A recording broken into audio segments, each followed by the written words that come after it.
Okay, welcome back to Sail Hub. Today we're talking about these. These are friction rings. So we're talking about their advantages, their limitations, where to use them, and where you should probably think about using something different. All right, let's get cracking with these. So I've been rigging for a while now, and I've heard all sorts of things about these friction rings. You know, these are the best things in the world. I've got them all over my boat. Everywhere you look, there's a friction ring. And all the way down to like, no, never, no, they're too dangerous. And I'm like, dangerous?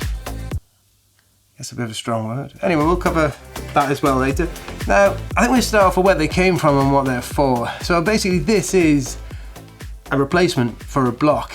Now, I mean that in more than one way. We use these for places we would use a block, let's say. But they actually came from the original term, block. Now, an original block back in sailing boats back in the day, it was literally a lump of lignum vitae, that's super dense wood. I mean, like so super dense that it doesn't even float. And it had a hole in the middle of it and a line went through it, just like that.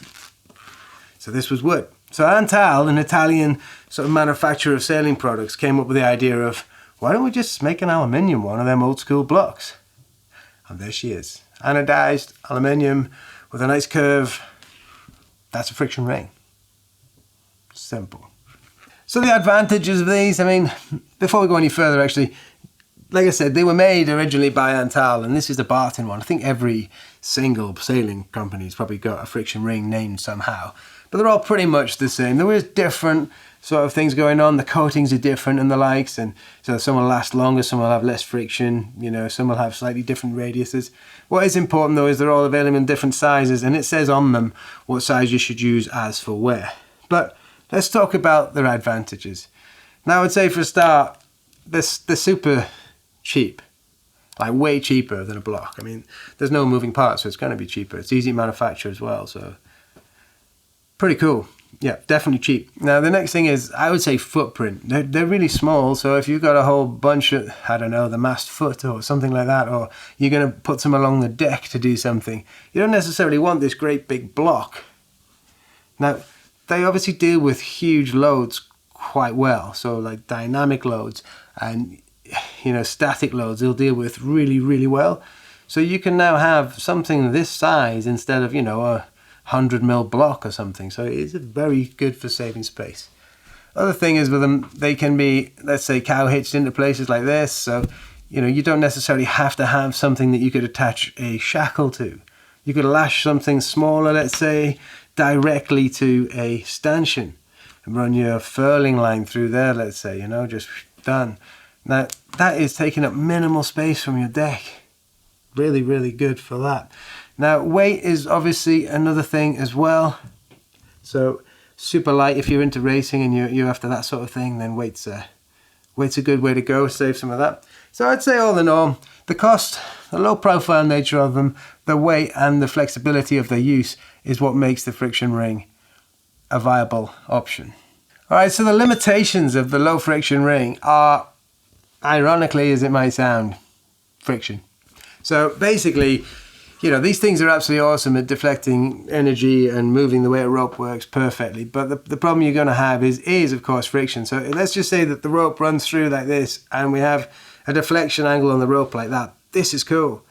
But as soon as this deflection angle becomes greater than, let's say, I don't know, 90 degrees, something like this, then it basically starts to increase dramatically. And when we end up in angles like this, the friction is much greater than that of a block. So basically, as far as I can see, the only real problem with these is the increase of friction on large deflection of rope. So all that being said, where these things excel is, let's say, in deflection of rope. So what I would say you should use these things is on low deflection areas. So let's say, like I said before, putting something to run your furling line along your stanchions, that's cool. Maybe you would use it to deflect, I don't know, a kicker back to the cockpit or something like that, or a downhaul or something like that back. Somewhere you've got less than 90 degrees of deflection is the ideal usage for these. You can use them for more, but that was where I'd say they would work their best. High dynamic loads is a great place to use these because they will not deform well, they will deform, but they will not explode. So what we don't want is like ball bearings everywhere, which does happen. It really does happen, and this is not going to happen with this. The main reason being is the rope creates the strength all the way around, and it's well cupped. So it's super good at dealing with high dynamic loads, and that's pretty much the best place to use these things. But the question is, where wouldn't you use them? And again, it kind of comes into rope deflection.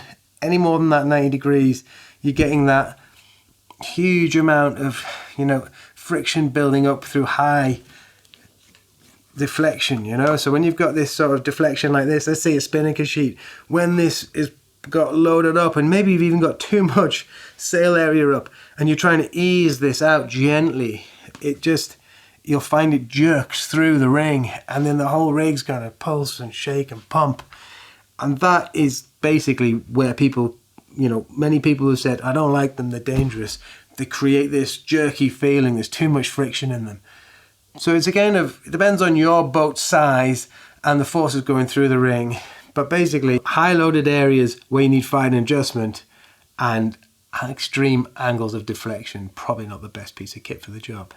But all in all, for me, it's funny to think that the sailing world went full circle from blocks of wood to blocks of aluminium, and it was such a revelation, but in truth, they're absolutely brilliant.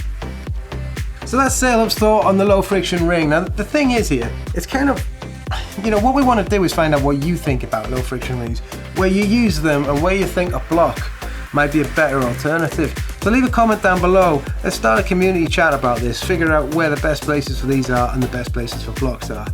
And if you did enjoy the video, you found it slightly useful or interesting or even annoying, hit the like button or smash that dislike button twice.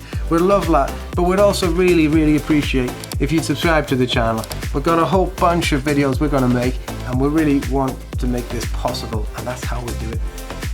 Alright, we'll see you next time, guys.